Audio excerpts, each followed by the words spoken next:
Hey guys, Eman here, and there she go, there she goes again.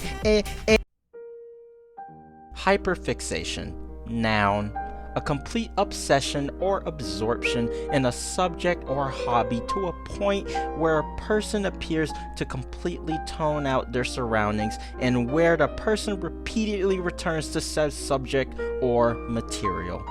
Example, E-Man cannot stop talking about this goddamn game called Fortnite and has too many nitpicks about it to the point where they have to create a second part to the original video. Fortnite has been around for 8 whole years, and I personally really like how the game is right now, but there's a reason why I'm repeating this intro. That's right, baby, we got more nitpicks to talk about because you guys loved the last video, and me personally, I don't like that video. Yeah, out of the whole me finally being active era of this channel, that's like one of my worst videos ever. It's barely scripted. I don't sound confident at all. My art sucked, and the worst part is I just talked about music half of the time. So yeah, we're doing a round 2 on this nitpick thing, starting with another music topic. You gotta be kidding me.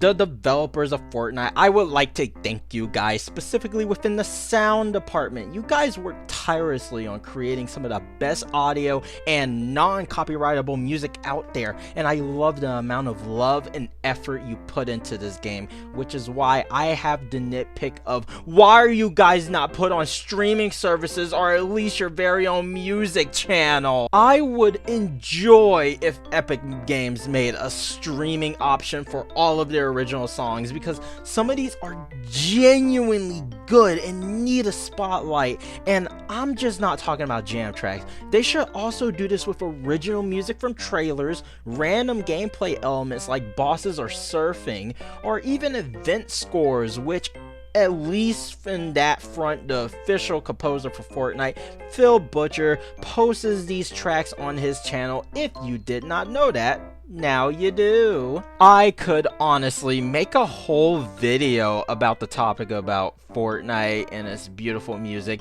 but that's another video for another day. So let's talk about more nitpicks that I have. Like, for example,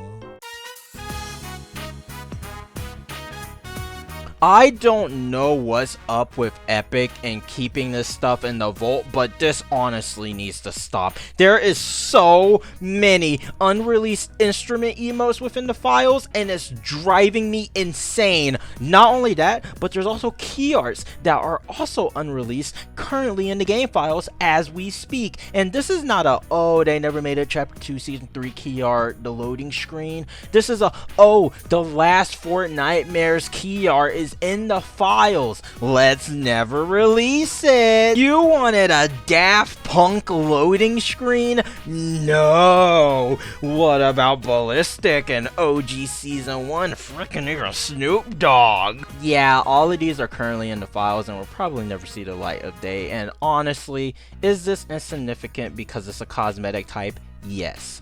But does it annoy me? Most definitely.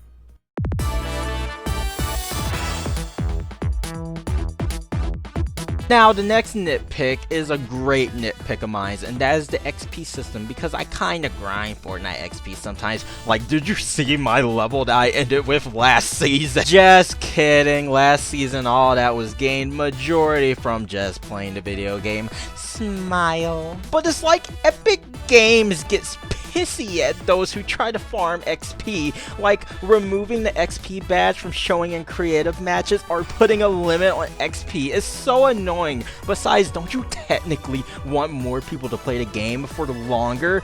If you limit XP, that will not keep players on the game, but if you don't limit it, this will keep concurrent players up. Just saying. But yeah, that's about it for this nitpick.